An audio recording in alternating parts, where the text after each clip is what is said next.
In the summer of 1943, the war-torn skies of Europe bore witness to a gamble unlike any other. The United States Army Air Forces, specifically the mighty 8th Air Force, prepared to launch one of the most daring and dangerous daylight bombing raids of World War II.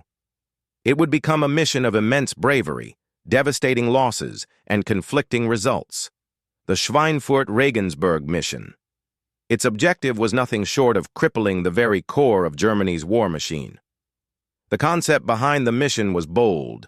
American air doctrine at the time clung to the belief that heavily armed B-17 flying fortresses, flying in tight box formations, could punch through German defenses and strike at industrial targets without requiring continuous fighter escort.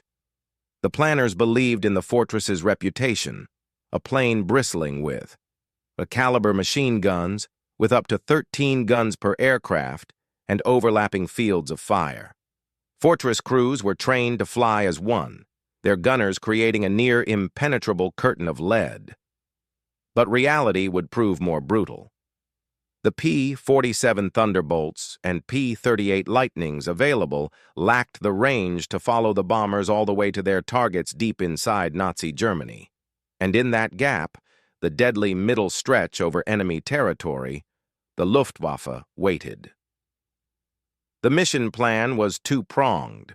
One force of 146 B-17s, led by Colonel Curtis LeMay, would target the Messerschmitt aircraft factories at Regensburg. After bombing, they were to continue flying south over the Alps and into Allied-controlled North Africa, refueling there to avoid returning through German airspace. A second wave, composed of 230 B-17s, would depart a few hours later to hit Schweinfurt, home to Germany's crucial ball-bearing industry, a vital component for tanks, aircraft, and nearly every machine in Hitler's war engine. The hope was that this synchronized double punch would confuse German air defenses, split fighter response, and deliver a strategic body blow to the Reich's ability to wage war. But from the outset, the mission was plagued with complications. Weather delays pushed the Schweinfurt force back by several hours, breaking the carefully coordinated timing. Instead of overwhelming German defenses with a 1-2 strike, the bomb groups would arrive in sequence, allowing the Luftwaffe to concentrate its full fury on each wave in turn. And once the Regensburg group crossed into enemy skies, the skies erupted. German radar had picked up the incoming formation early. Luftwaffe fighters, Bf-109s and Fw-190s, scrambled into the air, rising like angry hornets from airfields scattered across occupied France and Western Germany. The first waves of fighters fell upon the Regensburg bombers over Belgium. They came in head-on, knowing the fortress's nose gunners had narrow arcs of fire. The sky turned into a brutal ballet of fire and steel. Bombers went down in flames, spiraling like wounded beasts toward the fields below. Men bailed out where they could. Parachutes bloomed over enemy territory like grim white flowers. Still, the fortresses pressed on. Through flak bursts that rocked the sky over Nuremberg, they reached Regensburg. Bombs fell with accuracy, direct hits on the Messerschmitt factories. Fires raged across the industrial complex. Smoke rose high. The secondary objective was a success, but the cost was high.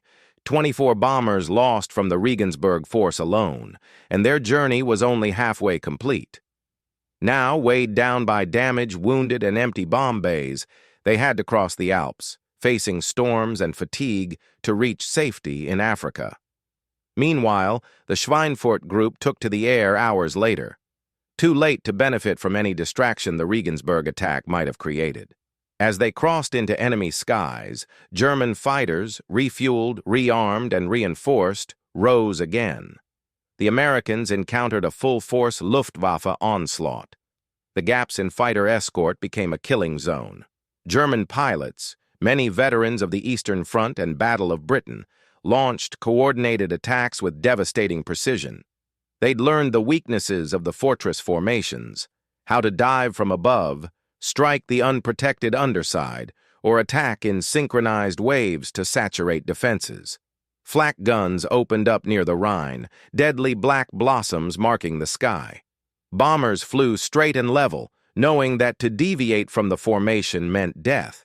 But each second under fire was agony. Engines caught fire, wings sheared off, entire crews died in seconds. Yet they endured. The Schweinfurt target was hit, the ball-bearing factories bombed, fires and destruction spread across the industrial district. But smoke also concealed damage assessment. Post-strike reconnaissance would later reveal that many of the plants had survived. Some were damaged, yes, but the ball-bearing production was not crippled as hoped. Germany's war machine would sputter, but not stall. And the cost? Catastrophic. Of the 376 bombers that had launched that morning, 60 were lost, almost 1 in 6. Over 550 men were dead, missing, or captured. Hundreds more were wounded. Many fortresses returned trailing smoke, fuselages shredded by cannon fire, controls barely functioning.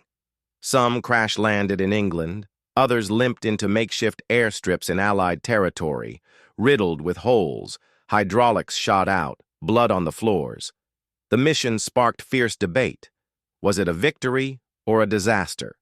Strategically, the raid had caused temporary disruptions to aircraft production and slowed bearing output.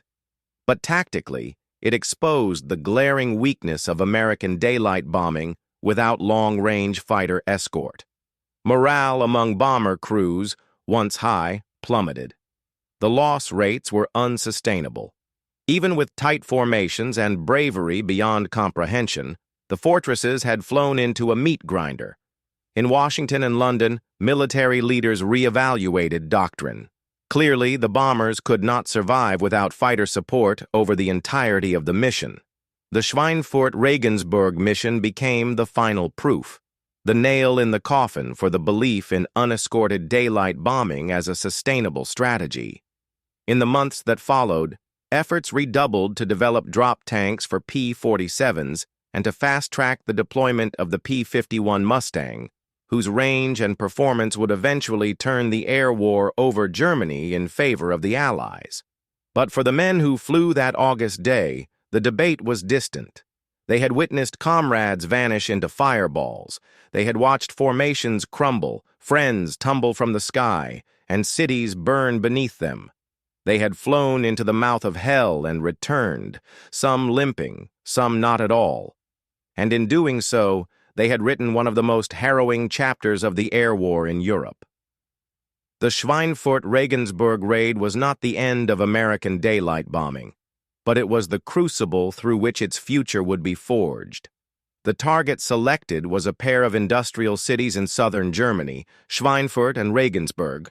Schweinfurt housed the Kugelfischer and other factories critical to the production of ball bearings. These small but vital components were essential to virtually every moving part in the German war effort, from tanks to aircraft to trucks. Without ball bearings, Hitler's army would grind to a halt. Regensburg, meanwhile, was home to an enormous Messerschmitt aircraft factory that produced the fearsome Bf-109 fighter, the workhorse of the Luftwaffe. The plan: destroy the aircraft factory at Regensburg first, then strike Schweinfurt. The two-pronged blow would be delivered by two separate bomber forces taking off from England, one headed southeast toward Regensburg and the other due east toward Schweinfurt. After completing their bombing run, the Regensburg group would not turn back toward England. Instead, they would continue flying southward, over the Alps, and into Allied-controlled North Africa, avoiding a second run through the heavy flak and fighter gauntlet that waited over occupied Europe. It was a one-way ticket through the heart of Nazi airspace. This diversionary approach was meant to confuse and divide the German response. If all went according to plan, the Luftwaffe would commit its interceptor forces to the first wave, focusing on the Regensburg formation. Intelligence officers believed that the Germans wouldn't be able to quickly refuel and rearm their fighters to confront the Schweinfurt group that would follow a few hours later. This delay in response, they hoped, would provide enough breathing room for both wings to strike their targets with minimal interference. It was a calculated risk. In theory, the Germans would be caught in a logistical bind. Too few fighters, too little time. But war rarely respects theory. In practice, the mission would unfold under the harsh discipline of chaos and violence, and the gamble would cost the 8th Air Force dearly. On the morning of August 17, 1943, under the gray and watchful skies of East Anglia, the airfields of southern England came alive with a feverish energy. Ground crews labored in the half-light, their breath fogging in the early chill, crawling over the silver bellies of B-17 flying fortresses with wrenches, belts of ammunition, and last-minute checks. The runways roared with the thunder of engines being tested, thousands of horsepower snarling awake. The B-17 stood like giants in formation, row upon row of four-engine bombers, their noses painted with grinning sharks, pin-up girls, or cartoon mascots, each one a steel promise of destruction. Inside, crews moved through rituals born of routine and fear. Pilots ran through flight checks, gunners tested swivel mounts, navigators plotted course coordinates one last time. It was to be a raid unlike any other. The bombers would fly deeper into enemy territory than ever before without continuous fighter cover. The risks were grave. Everyone knew it. Briefings the night before had been unusually long and grave. Maps sprawled across tables. Enemy airfields, flak zones, and fighter interception corridors were marked in red ink. The path to Regensburg and Schweinfurt would take the bombers over France, then deep into Bavaria, beyond the protective reach of Allied air power. Fighter escort would be available only for part of the journey. Once past the limits of the P-47 Thunderbolt's range, the bombers would be alone. In the rooms thick with cigarette smoke and tension, mission commanders did not sugarcoat the odds. They told the truth. This was no milk run. If formation scattered, if weather intervened, or if German fighters struck with speed and coordination, the bombers could be torn apart. At 5:15 a.m., engines roared to life. One by one, the flying fortresses taxied into position and took off into the steel-gray morning, their silhouettes vanishing into the rising mist. From dozens of airfields, 376 bombers thundered into the sky. They climbed steadily, forming tight combat boxes high above the English countryside. The formation from a distance looked like a migrating flock of metallic birds, but inside each plane was a microcosm of war. The bombardier at the nose, peering through his Norden sight, the tail gunner watching the 6 o'clock, the waist gunner scanning the sides, their fingers resting lightly on the twin triggers of their .50 caliber guns. It was a ballet of discipline and training, each crew operating in perfect synchronicity, knowing that one mistake, one gap in the formation, could be fatal. The Regensburg wing, led by Colonel Curtis LeMay, was the first to cross the channel. LeMay, known for his grim demeanor and relentless drive, believed in the doctrine of precision daylight bombing. He insisted his men stick to their course no matter what. Deviate, and you'd jeopardize the whole mission. Over the French coast, they were greeted by puffs of flak, arching black blooms that rocked the aircraft but caused little damage. Then came the fighters. Dozens of Bf-109s and FW-190s rose to meet them, sleek, fast, deadly. The first attacks came in head-on passes, a terrifying tactic designed to punch through the nose defenses. Fortresses shuddered under the impact of cannon fire. Some fell in flames, spinning out of formation with engines ablaze.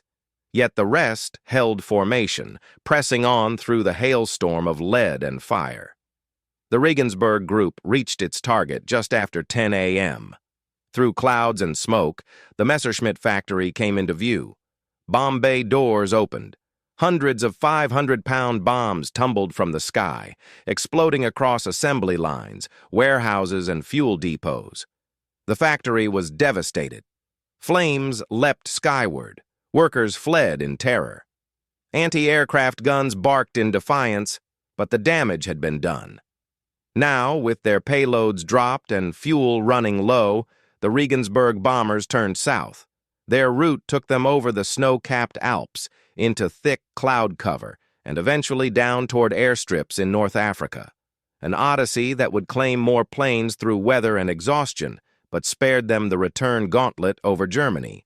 Back in England, several hours later, the Schweinfurt group began their own journey. But the Luftwaffe, rather than being depleted and scattered, had returned to base, rearmed, and was now fully ready to engage a second time. Instead of dividing German defenses, the delay had allowed the enemy to regroup.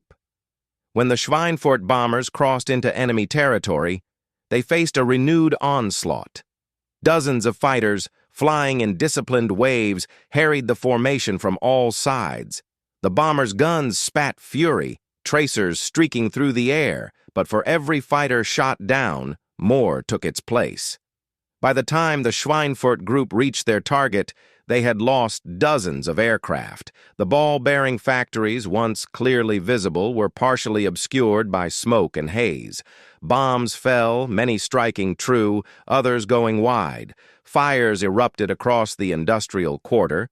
Machinery was mangled and some production lines were knocked offline.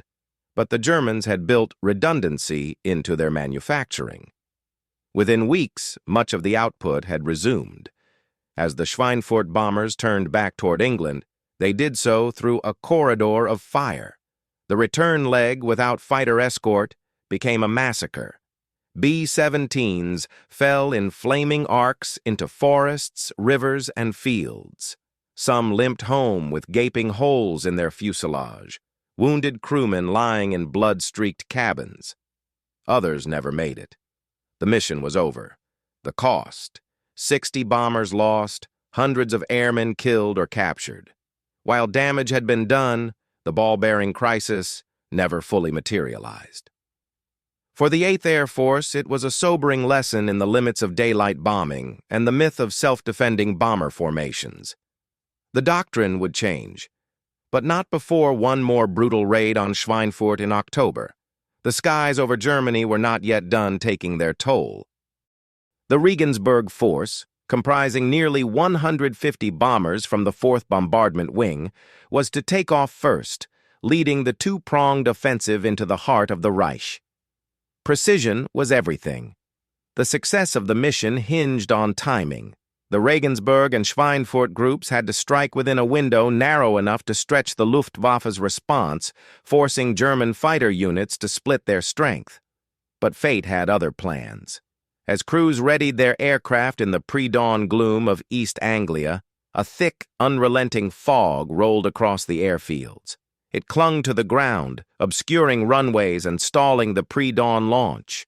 For over 2 hours, the bombers remained grounded, their engines silent, their crews restless. Time bled away, and with it, the carefully calculated synchronization between the two wings. What was meant to be a swift, staggered punch to the German war machine was unraveling before it even began. Finally, just after 7:30 a.m., the fog began to lift. The aircrews received the order: launch. Engines sputtered, then growled to life, vibrating through the fuselage of each aircraft.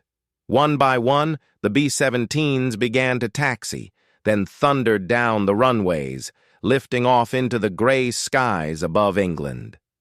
The still morning was shattered by the deafening roar of 100 radial engines.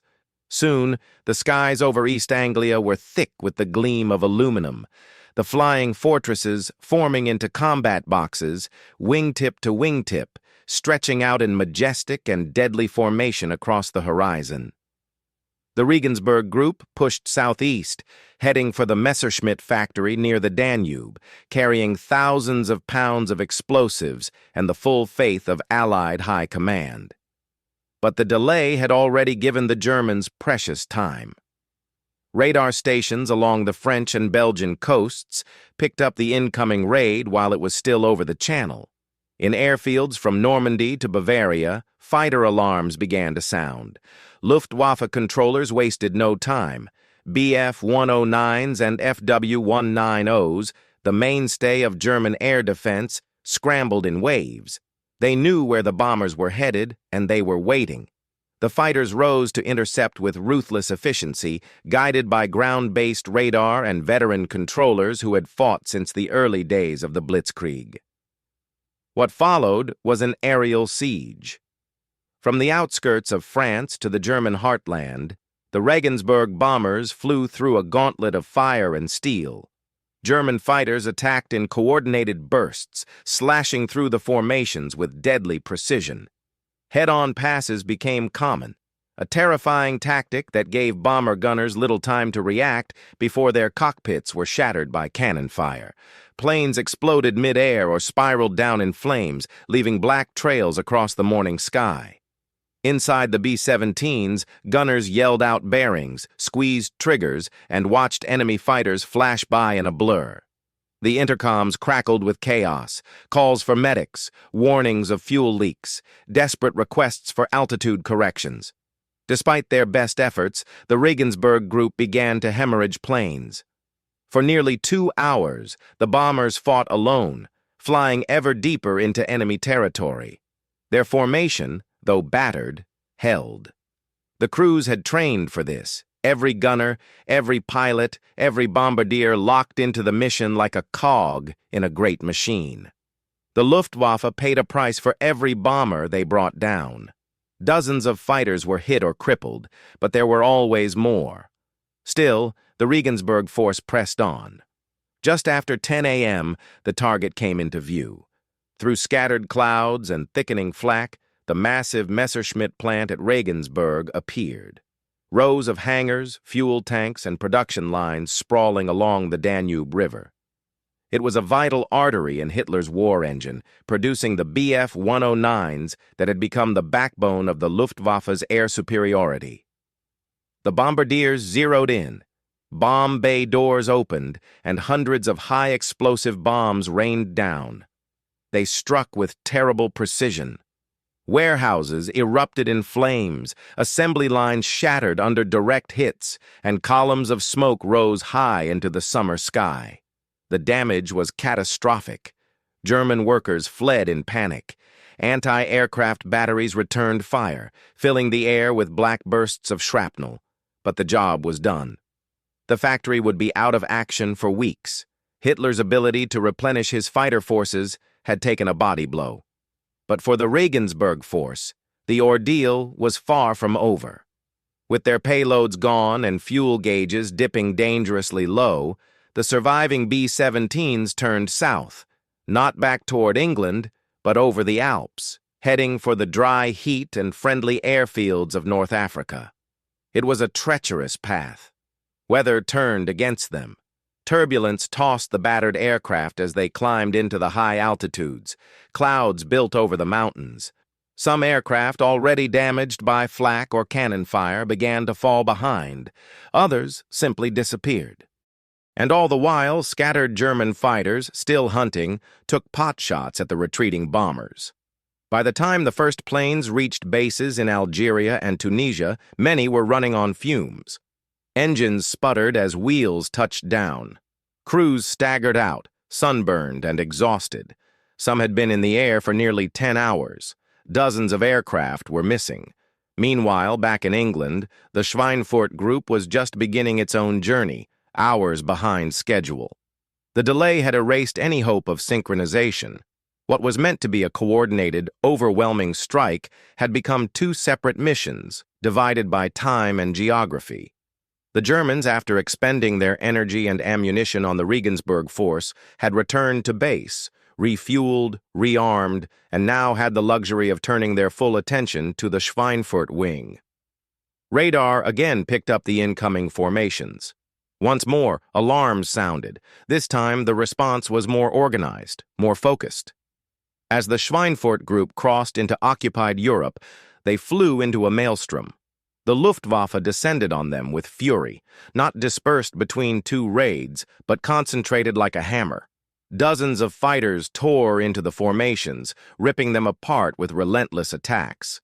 Without fighter escort deep into Germany, The B-17s were exposed, vulnerable. Their .50 caliber guns barked in defiance, and gun crews fought with courage, but the sky was a killing field. Planes exploded in mid-air, some breaking apart under the stress of evasive maneuvers, others struck by flak as they neared the target. The Germans, experienced and enraged, attacked in waves, rotating fighters to keep pressure on the bombers at every altitude. Despite mounting losses, the Schweinfurt group reached its target.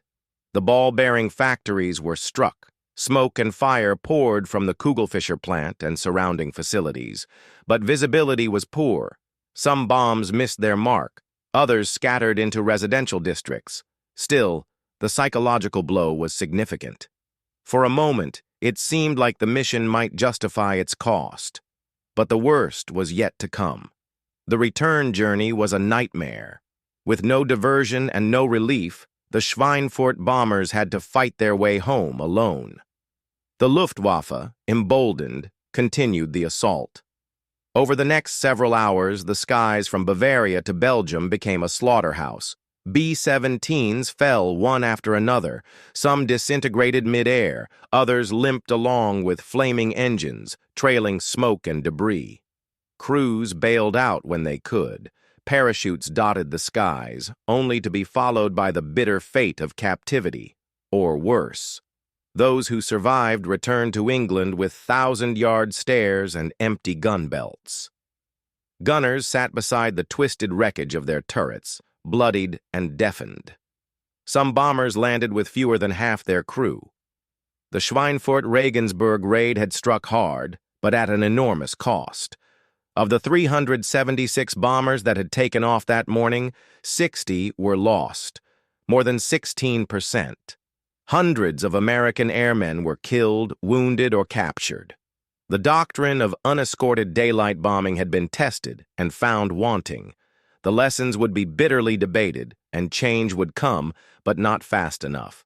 A second raid on Schweinfurt, later in October, would prove even deadlier. For now, the skies belonged to no one. The 8th Air Force had bled in the daylight, and the war in the air had entered a darker, more desperate phase. As the Schweinfurt force flew deeper into Germany, Luftwaffe resistance stiffened. More than 300 fighters tore into the bomber formations. The B-17s fought back valiantly with their .50 caliber machine guns, but the odds were overwhelming. Aircraft were shredded mid-air, wings snapped, engines exploded, crews bailed out. Gunners fired until their barrels glowed, desperately trying to fend off the relentless attacks. Yet through sheer grit and sacrifice, a large portion of the formation pressed on to Schweinfurt. There, they unloaded their deadly cargo on the ball-bearing factories. The damage was significant, but not crippling. Several factories were hit hard, but others escaped destruction or resumed production within weeks. The cost, however, was staggering. Out of 376 bombers that flew on the dual mission, 60 were shot down. Hundreds of airmen were killed or captured. Many who returned had wounded aboard. Some aircraft limped home with entire sections blown away, others with engines barely holding together. The mission was a brutal wake-up call to the limits of American bombing doctrine. The myth that B-17s could protect themselves in deep penetration raids without fighter cover was shattered. The skies over Germany belonged to the Luftwaffe, and they would extract a price for every mile flown into the Reich. In the aftermath, General Ira Eaker and the leadership of the 8th Air Force faced harsh criticism. Though the Regensburg Mission succeeded in damaging the Messerschmitt plant, and the Schweinfurt raid struck a critical industry, neither target was knocked out completely. Worse still, the heavy losses were unsustainable. Morale among air crews plummeted. Survivors spoke in hushed tones about the sheer savagery of the raid. Some compared it to flying into hell itself. But there were hard lessons learned. The U.S. military recognized the urgent need for long-range fighter escorts. This would eventually lead to the deployment of the P-51 Mustang in the European theater, an aircraft that could escort bombers all the way to Berlin and back. The Mustang would become a game changer, helping turn the tide of the air war over Germany. The Schweinfurt-Regensburg mission also proved that while high-altitude precision bombing could deal serious damage to German industry, it came at a terrible cost unless properly supported. The mission marked a turning point in how the 8th Air Force approached strategic bombing. It emphasized the importance of timing, coordination, and the absolute necessity of achieving air superiority. In the end, the mission became a symbol of both heroic sacrifice and strategic growing pains. The bravery of the crews who flew that day cannot be overstated. They entered hostile skies, thousands of feet above the earth, surrounded by flak bursts and hunted by fighters, knowing full well they might not return, and yet they flew on. Their sacrifice laid the groundwork for future success. By early 1944, with the arrival of Mustangs and improved bombing tactics, the U.S. Army Air Forces would begin systematically dismantling the German war economy from the sky. But that future was built on the backs of those who braved the fires of Schweinfurt and Regensburg. Today, the mission stands as a testament to American air power, the courage of young airmen, and the brutal reality of strategic warfare. It was a mission conceived with grand ambition, executed with fierce determination, and remembered as one of the costliest yet most crucial operations in the history of the air war over Europe.